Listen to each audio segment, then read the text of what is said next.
발표를 시작하도록 하겠습니다. 식사 편안하게 드시면서 이제 제가 발표할 내용에 대해서 경청해 주시면 좋으실 것 같고요. 오늘 제가 발표드릴 내용은 저희가 연구지원본부가 저는 연구지원본부 바이오지원팀의 허진회라고 합니다. 저는 지금 담당하고 있는 장비는 그 광학현미경실에 110동 9층에 있습니다. 광학현미경 장비를 총괄하고 있고요. 그 총괄하는 것 중에 이제 저희가 현미경 쪽하고 동무실 쪽이 있습니다. 그래서 두 개의 파트가 합쳐져서 바이오 지원 팀이라고 지금 명칭을 명명하게 되었습니다. 런치 세미나는 지금 바이오 지원 팀 관련된 거는 총 상반기에 4회를 진행할 예정입니다. 금일 발표할 예정. 그다음에 현미경 관련된 것 중에 이제 Structure Illumination Microscope이라는 현미경이 있습니다. 저희가 SIM이라고 부르는 현미경인데 그게 3월 27일 있을 예정이고요. 그다음에 나머지 동물 관련된 실험법 작성하는 게 4월 24일. 그다음에 장비 관련된 업체에서 또 현미경 관련된 내용으로 6월 19일 날 발표해 주실 예정입니다.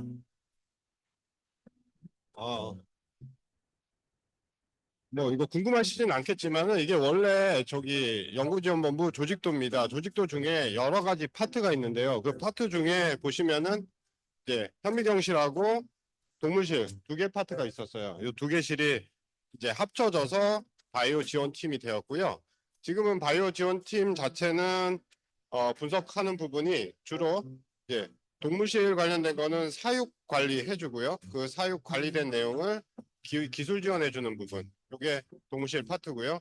또한 분석 장비도 여러 가지가 있는데 동물실 관련된 장비, 그다음에 현미경 관련된 파트들 이렇게 나눠져 있습니다. 그다음에 동물실 관련된 실험동물 관련된 파트 중에 그 실험동물윤리위원회와 생명윤리위원회 두 가지 파트를 지금부터 설명을 드리도록 하겠습니다. 우선 그 현미경실 관련돼서 먼저 설명을 간략하게 드리도록 하겠습니다. 이제 현미경실은 2010년에 센터가 설립이 돼 갔고요. 지금 현재까지 한 15년 정도 운영을 하고 있습니다. 그리고 이제 초창기에는 이제 베이직한 현미경 툴로 구성이 되었었고요. 그다음에 어, 초고 해상도 현미경이라고 합니다. 혹시 음악 좀 꺼주실?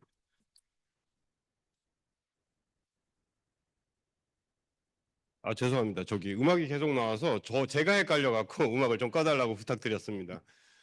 어, 현미경실은 이렇게 2015년부터 이제 최신 장비를 구축하면서 이제 3D 관련된 장비들로 구축을 하면서 현재까지 유지를 하고 있습니다.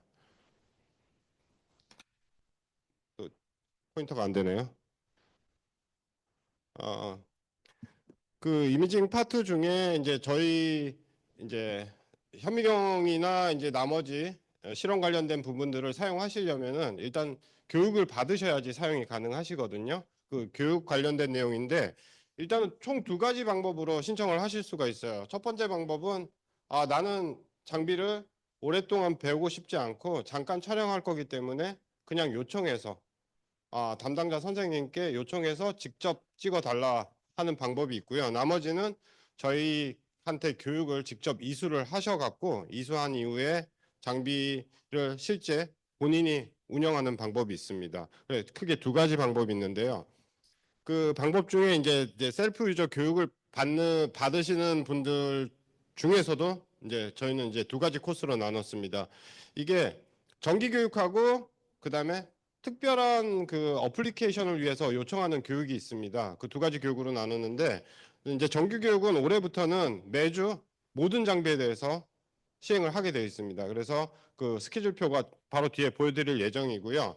매주 하는 교육, 그다음에 스페셜 트레이닝은 내가 정규 교육에서는 모든 어플리케이션을 다 설명해 드릴 수가 없거든요. 그런 부분이 존재하다 보니까 예를 들어서 현미경 분야에서 세포를 배양해서 그거를 살아있는 상태에서 어떤 형광 물질을 내가 투여를 했는데 걔네의 움직임이 어떻게 변하는지 보고 싶어요. 라는 부분들은 아까 일반적으로 일반적으로 그냥 현미경 쓰는 방법에 대해서는 조금 추가되는 기술들이 들어갑니다. 그런 방법들에 대해서는 따로 교육을 신청하셔야지만 또 교육이 가능하세요.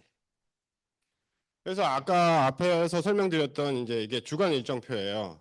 그래서 주간 일정표를 저희 홈페이지에서 보시고요. 필요한 장비, 내가 사용해야 될 장비들을 선택하셔서 신청해 주시면 됩니다. 그리고 각각 앞에 표에서 보여드렸던 내용들인데요. 그 보여드렸던 내용들을 상세하게 어느 시간대에 어느 요일에 진행을 하고 사람은 몇 명이 참석해서 교육을 해드리는지 그런 내용들이 포함되어 있습니다. 이제 그거는 저희한테 전화를 주시거나 또한 홈페이지 들어가 보시면 충분히 아실 수 있을 것 같습니다. 같은 내용으로 두 가지인데요. 저희가 현미경 파트는 크게 네 가지 파트로 나눠서 운영을 하고 있기 때문에 네 가지에 대해서 요청을 하시면 될 것 같습니다. 그리고 저희 센터 와서 혹시 장비 써보신 분 있으신가요? 현미경실 와서 써보신 분 다 학부생이신가요? 제가 질문을 먼저 드리는데 대학원생 있으신가요? 아, 대학원생 있으시네요. 저희 이미징 파트 중에 이제 기존에 이제 저희도 장비가 한 20여 대 지금 있는데요. 저희가 한 15년 정도 운영하다 보니까 장비가 가장 큰 문제점이 뭘까요? 노후화되는 문제가 생깁니다. 노후화되다 보니까 우리는 최신 기술을 가지고 최신 어플리케이션을 적용해야지 좀 더 하이테크한 결과를 얻을 수 있는데 그런 부분들이 좀 많이 부족하거든요. 그래서 매년 저희는 이제 저희 UCRF에서 신규 장비를 도입해서 이제 학생분들께서 좀 더 하이테크한 장비들을 사용할 수 있게 계속 도입을 하고 있습니다. 그중에 올해는 저희가 현미경 파트에서는 기존에 이제 슬라이드 스캐너라고 합니다. 그 병리 샘플 이제 바이오 전공하시는 분들은 알겠지만은 이제 조직이나 뭐 세포들을 슬라이드 위에 올려서 그걸 전체 이미지로 보는 작업들을 진행을 합니다. 하는데 기존에는 여기 보시는 것처럼 저희가 어플리케이션 중에 브라이필드만 촬영이 가능했었어요. 근데 올해 들어오는 장비들은 이렇게 5가지 모듈을 써서 거기서 특히 중요한 건 이제 형광 모듈을 같이 장착해서 하기 때문에 기존에 이제 주로 컴포칼에서 촬영을 하셨을 거예요. 공초점 현미경을 활용하셔서 전체 스캔을 하셨는데 이 슬라이드 스캐너에 공초점 모듈도 같이 들어가기 때문에 이런 형광 슬라이드 스캔도 좀 더 쉽고 편하게 하실 수가 있습니다. 원래는 한 번에 스캔할 수 있는 양이 사실은 4장까지만 가능했었어요. 4장으로 해놓으면은 자동으로 전체 스캔을 해줬었거든요. 4장까지 가능했었는데 지금은 옆에 보시면은 오토 로더예요. 이 로더를 통해 갖고 210장까지. 근데 한 실험실에서 하루에 210장이 나올까 생각은 들지만은 그래도 많은 한 50장에서 100장까지 210장 올려놓으시면은 한 1박 2일 정도 장비가 운영이 되면은 알아서 촬영이 되고 알아서 결과값만 가져가시면 됩니다. 그래서 지금은 소프트웨어에 AI 기능, 그다음에 인공지능 기능이 들어가 있기 때문에 따로 얘를 학습을 시키고 나면요. 소프트웨어에 난 이런 이미지를 원해. 예를 들어서 형광을 찍었는데 형광 한 단면을 전체 스캔하고 나면요. 슬라이드는 기울기가 존재합니다. 그래서 이쪽에서는 포커스가 맞는데 반대편에서는 포커스가 안 맞는 경우가 생겨요. 그러면 한 단면을 스캔했을 때는 사실은 내 결과를 얻을 때 큰 의미가 없거든요. 그러면은 얘를 높이별로 어느 정도 우리가 Z 스택이라고 하는데 높이별로 촬영해 준 다음에 그 높이별로 촬영된 거를 한 장으로 합치는 기술이 있습니다. 그런 기술들을 몇 장을 찍을 건지 그것도 다 AI가 해줍니다. 또 올해 또 신규 장비 중에 어떤 장비를 데모를 해서 학생들이 이런 장비를 샀으면 좋겠어요라고 미리 보여드리는 작업도 진행을 하고 있습니다. 그중에 이제 저희 센터 와보신 분들이 많이 안 계시는 것 같은데 그 현미경 중에 여러 가지 주로 이제 형광을 활용을 하는데요. 그 중에서도 요즘은 좀 빠르고 빠른 이미지를 원하시는 분들, 그다음에 아주 큰 기존에는 세포 하나만 촬영했는데 지금은 오가노이드 같이 큰 샘플들을 촬영하고 싶어 하세요. 물론 바이오 전공자들뿐만 아니라 요즘은 융합 연구를 많이 하기 때문에 혹시 기계과에서 오신 분 계시는지 모르겠는데 기계과 관련된 부분도 융합 연구 때문에 바이오 샘플을 사용하고 있어요. 물론 소재 쪽, 신소재도 마찬가지입니다. 소재 쪽에서도 같이 사용을 하고 있기 때문에 이런 부분들 알면 좋으실 것 같고요. 이 장비는 올해 하반기 정도에 진행을 할 예정입니다. 그래서 그 아까 말씀드렸던 것처럼 일반 광학 현미경으로 촬영했을 때는 이렇게 뿌연 이미지가 나오지만은 이렇게 선명한 이미지, 아주 대비가 잘 되죠. 이렇게 두 가지 이미지로 기존 촬영분 이 장비를 사용했을 때 촬영할 수 있는 영역 이렇게 나눠집니다. 그래서 이것도 준비를 했으니까 학생분들 편하게 샘플들 있으시면 언제든지 저 기간 동안에 갖고 오시면 아마 무료로 촬영이 가능하실 겁니다. 그러면 현미경에 대해서 제가 간략하게 현미경은 이렇게 쓴다라고 설명을 드리도록 하겠습니다. 그 아까 앞에서 제가 그 슬라이드 스캐너를 보여드리면서 한 5가지 정도로 촬영할 수 있다고 했는데 크게 2가지로 나누시면 됩니다. 그냥 명시야랑 형광으로 나누시면 돼요. 근데 명시야는 아까 말씀은 안 드렸는데 명시야는 우리 초등학교 때 뭐 봤었죠 주로? 그 양파 껍질 같은 거 현미경으로 보셨을 거예요. 양파 껍질 같은 거 보는데 빛이 투과돼서 촬영이 됩니다. 그 빛이 투과되는 패스는 빛이 나오게 되면은 여기 콘덴서를 막고요. 막고 여기 스테이지를 지나서 여기 제 샘플이 여기 존재합니다. 여기 존재하는데 여기 존재하고 여기서 투과가 되니까 위로 올라가게 됩니다. 위로 올라가서 저희가 주로 여기 아이피스 접안 렌즈로 보게 됩니다. 근데 형광은 아까 저희가 주로 사용하는 거는 이제 형광을 사용을 하거든요. 샘플을. 형광 같은 경우는 반사 샘플입니다. 그래서 반사 기반의 샘플로 활용을 하는데 투과되지만 반사로 촬영을 한다라고 생각하시면 좀 편할 것 같아요. 아까 빛은 여기서 나갔어요. 투과는. 근데 이 빛은 여기서 투과돼 갖고요. 여기 형광 그 필터가 들어 있습니다. 여기서는 엑사이테이션, 뭐 에미션 이런 형광 관련된 거 나중에 공부해 보시면 알겠지만 그 종류들이 존재하는데 요 렌즈를 통과한 다음에 아까 반사라고 했기 때문에 이게 계속 내려가면 촬영이 안 되겠죠. 얘가 반사 기법을 쓰기 때문에 여기를 막고 다시 저희가 눈으로 보거나 카메라로 보실 수가 있어요. 이런 메커니즘을 이해를 하시면 좋을 것 같고요. 현미경 종류는 크게 3가지로 나눠집니다. 근데 저희 센터에서 주로 쓰는 거는 여기 있는 역상현미경, 인버티드 타입을 사용을 합니다. 역상현미경을 왜 사용하는지 뭐 아시는 분 있으면 좋겠지만은 우리가 세포를 배양을 하다 보면은 세포는 사람도 마찬가지예요. 지금 다 피자 드시고 계시잖아요. 점심 먹어야 되고 저녁 먹어야 됩니다. 세포도 아침, 점심, 저녁 뭐 그렇게 세 끼를 다 주진 않지만은 하루에 한 번 정도 밥을 줘야 됩니다. 세포도 그래야지 단세포도 그래야지만 자라거든요. 그러다 보니까 우리가 세포 배양 DC를 사용을 해요. DC를 사용하다 보니까 얘가 만약에 렌즈가 제가 위에 존재한다 그러면 배양액에 렌즈가 들어가게 됩니다. 왜냐면 이게 워킹 그 뭐 어떻게 설명해야 되죠? 그 워킹 디스턴스라고 하는데 그 거리가 상당히 짧기 때문에 현미경에서는요. 이제 고별로 봐야 되기 때문에 이게 샘플로 들어갑니다. 그럼 이제 샘플이 오염돼서 세포가 다 죽고 조직도 동물 조직도 다 변형이 되게 됩니다. 그런 문제들 때문에 저희가 렌즈가 밑에 존재하면은 사실은 아까 바닥 부분까지만 올라갈 수가 있어요. 그래서 인버티드를 주로 사용합니다. 그래서 대부분 현미경 보시면 이런 타입으로 있을 거다라고 생각하시면 좋을 것 같습니다. 그다음에 이제 스테레오 같은 일반적으로 많이 보던 타입, 우리가 보던 타입은 이렇게 생겼죠. 렌즈가 위에 있는 타입.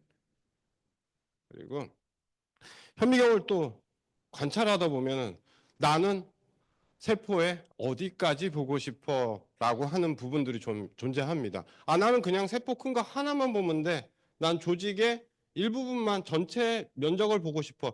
그때는 레졸루션이 그렇게 중요하지가 않아요. 근데 세포 소기관에 예를 들어서 내가 마이토콘드리아 끝에 있는 한 단면을 정확하게 촬영하고 싶어요. 그러면 얘가 레졸루션이 한 100나노미터 정도는 돼야 돼. 라고 했을 때 그럼 과연 현미경으로 관찰이 가능한가? 라고 고민을 해야 되는 부분이죠. 그 부분에 대해서 최근에 아까 말씀드렸던 것처럼 앞부분에 잠깐 설명드렸었는데 저희가 슈퍼 레졸루션이라는 현미경이 있습니다. 그 현미경 이제 기존의 광학 현미경에서 저희가 XY라고 하죠. 그러니까 한 단면, 그다음에 높이는 Z라고 하는데 그 XY 측면을 볼 수 있는 최대치는 광학현미경에서 한 250 나노 정도 됩니다. 그러면 아까 세포 소기관을 보기에는 조금 애매한 해상도가 됩니다. 근데 여기 슈퍼 레졸루션이라는 여기 다음 세션에 아마 여기 SIM이라는 현미경을 설명드릴 건데요. 얘는 XY 기준으로 한 100나노까지 볼 수 있고요. 아까 앞에 설명드렸죠. 한 250나노 정도 된다고요. 그다음에 최근에 예전에 나왔지만은 로컬라이제이션 현미경이라는 게 있습니다. 그건 한 20나노까지 촬영이 가능합니다. 그렇게 어플리케이션들을 여러 영역으로 보실 수가 있고요. 그러니까 아까 그 샘플에 따라서 그래서 아주 큰 사이즈 볼 때 제가 만약에 뭐 올챙이 하나를 잡아와서 올챙이를 보겠다. 근데 그거를 막 저희가 1000배, 10,000배까지 볼 필요가 있을까요? 그럴 필요가 없습니다. 한 10배, 3배 이 정도만 봐도 돼요. 그러면 저희가 이제 스테레오 현미경을 사용을 하는 거고요. 아까 나노 사이즈까지 갔을 때는 이런 100나노, 20나노까지 봤을 때는 저희가 슈퍼 레졸루션이라는 현미경을 사용합니다. 통상적으로 가장 많이 사용하는 현미경은 여기 중간에 저희가 마이크로 사이즈로 주로 촬영을 합니다. 뭐 한 100마이크로, 200마이크로 요 정도의 사이즈를 현미경으로 주로 촬영하는데요. 저희가 공초점 현미경, 컴포칼 현미경을 주로 활용을 합니다. 그래서 저희가 아까 앞에서 설명드렸던 부분들의 이제 또 요약인데요. 저희 그 이미징 파트에서 갖고 있는 현미경 라인업입니다. 생각보다 되게 많아요. 생각보다 많은데 보시면 여기 앞에서 설명드렸던 것처럼 사이즈별로 구별이 되고요.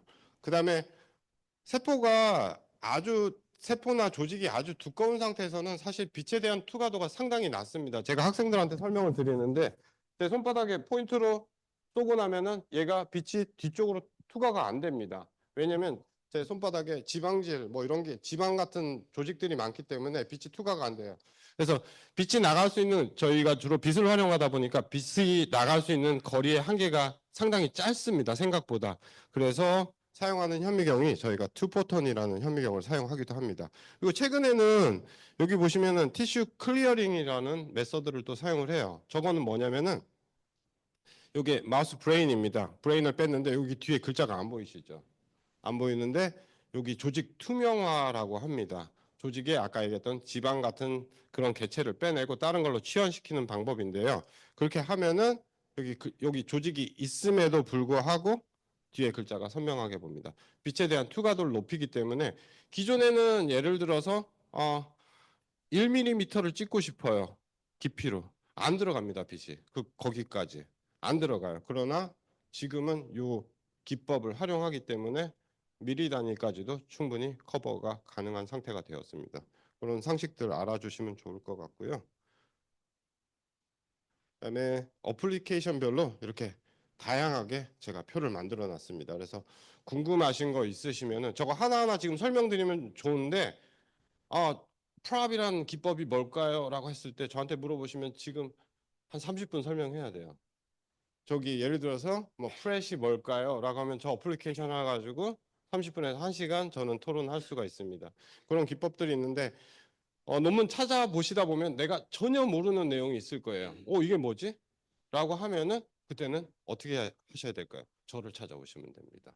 저를 찾아오셔갖고 이런 논문에 이런 내용이 있는데 이거 실험 어떻게 할까요? 라고 여쭤보시면은 당연히 그거를 제가 같이 아이디어를 내고 그 아이디어 속에 실험을 설계를 하고 실험 설계한 다음에 이렇게 했으면 좋겠어요. 다시 교수님하고 상의해 보세요. 이런 식의 결과치를 얻을 수 있기 때문에 훨씬 더 빠르게 실험하실 수가 있어요. 개인이 혼자 고민하다 보면 실험의 진도는 안 나가게 됩니다. 그래서 그런 부분들을 이제 저희 연구전문부를 통해서 많이 활용하시면 실험에 많은 도움이 되실 것 같습니다. 그래서 표를 보여드렸고요. 실질적으로 이렇게 뭐 세포 사진이라든가 이런 마우스 브레인이죠. 마우스 엠브리오, 배아 세포죠. 이런 것들을 실질적으로 저희 센터에서 촬영한 이미지들입니다. 물론 이거 말고 아주 많습니다. 저희 센터 오시면은 입구에서 언제든지 보여드릴 테니까 그 뭐 예를 들어서 나는 리버가 관련된 주제야. 그러면 리버만 촬영한 샘플들이 있고요. 그런 것들을 다 촬영할 수가 있고요. 그러면 아까 말씀드렸듯이 앞에서 계속 바이오만 얘기했는데 바이오 말고 다른 샘플들도 사실은 3차원 영상을 얻기 위해서 요즘은 형광을 많이 사용하세요. 그래서 형광을 사용하셔서 이런 생체 모사 실험법이라든가 인공관절, 건축의 소재 분야도 이렇게 3차원 영상을 활용해서 많은 논문들을 내고 있습니다. 그래서 나는 재료공학을 전공할 거야 라고 했는데 이거는 전자현미경을 찍기에는 내 샘플은 수용액 상태에 있어. 촬영이 불가능하거든요. 어떻게 할까 고민하시면은 저희 센터 오시면은 촬영이 가능한 부분이 분명히 존재합니다. 요청하시면은 저희가 상담을 해서 알려드릴 예정입니다. 그렇게 많이 요청을 해주시고요. 그리고 또 요거는 아까 이미징 파트랑 조금 다른데요. 이제 학교에서 지금 오토너머스 저게 오토매틱하고 연관되어 있는 건데 사실은 이제 자동화 설비를 전체적으로 구축할 계획을 지금 잡고 있습니다. 자동화 설비라는 건 뭐냐면요.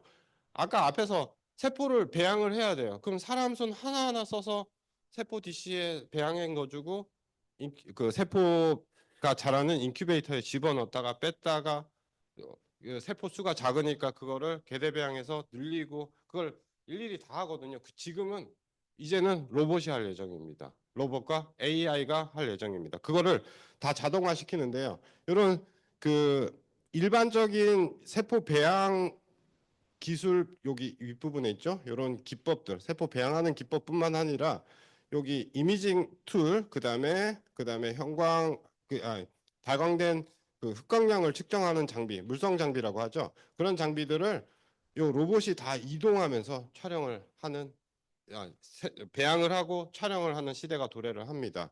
그래서 그걸 지금 준비하고 있고요. 벌써 올해 장비가 일부가 들어왔어요. 계획은 한 2, 3년 정도 잡고 저희가 전체적으로 구축할 예정입니다. 110동 3층에 구축할 예정이고요. 그 모식도를 잠깐 보시면 이렇게 로봇이 이동을 합니다. 그래서 학생들이 이제는 조금 예전에 하던 그 허드렛 일 있잖아요. 그게 이제 많이 줄으실 것 같아요. 물론 저거를 모든 실험실에 구축하기에는 상당한 시간이 걸리겠죠. 일단 공용 장비로 구축을 해서 운영을 해보다 보면은 언젠가는 모든 실험실이 저렇게 왜냐면 인구수가 자꾸 줄고요. 대학원생도 점점 준다고 합니다. 그러면은 실험을 할 수 있는 사람들이 점점 줄고 하다 보니까 자동화까지 생각을 하게 되는 겁니다. 그리고 저런 허드렛 일은 로봇이 해라. 우리는 아이디어만 제공하겠다. 그런 목적으로 가는 겁니다. 이게 동영상이 길어서 여기까지 끊도록 하겠습니다. 자, 앞에는 이제 제가 이미징 파트로 주로 설명을 드렸어요. 설명을 드렸는데 지금 두 번째는 실험동물 파트에 대해서 또 간단하게 설명을 드리도록 하겠습니다. 실험동물 파트는 내가 실험을 하다 보니까 바이오 관련된 실험을 해요. 하다 보니까 아까 세포만 갖고 실험을 했는데 그거 가지고 부족해요. 그러면 당연히 랩에서는 뭘 필요로 할까요? 소동물을 필요로 합니다. 마우스, 렛 같은 걸 필요해서 왜냐하면 인체하고 가장 유사하면서 쉽게 다룰 수 있기 때문에 많이 활용을 합니다. 그 실험동물 파트인데요. 그거를 이제 저희가 사육하고 거기서 어떤 그 기술적인 지원, 그다음에 실험 이런 것들을 다 할 수 있는 실험 그 파트라고 생각하시면 좋으실 것 같습니다. 그 실험동물 파트 중에 동물실은 크게 4개 구역으로 나뉩니다. 4개 구역으로 나뉘고요. 뭐 개통 보존 구역 여기는 이제 마우스를 가지고 그냥 개체 유지만 하는 거예요. 내가 이게 만약에 한 마리당 예를 들어서 얘가 1,000만 원짜리예요. 정말 잘 키워야 되겠죠. 거기에 다른 바이러스나 이런 게 들어가면은 얘네가 죽으면 저희 센터도 데미지가 크잖아요. 그다음에 그 실험실도 데미지가 크고요. 그래서 이렇게 각각 구획별로 저희가 나눠 갖고 그다음에 청정도별로 나눠 갖고 이렇게 운영을 하고 있고요. 그다음에 이렇게 사육된 동물들을 가지고 그냥 사육만 하는 건 아니잖아요. 거기서 어떤 실험을 해야 됩니다. 실험을 하기 위해서 효능 분석실이라는 것을 또 4개 랩을 운영을 하고 있습니다. 여기 보시면은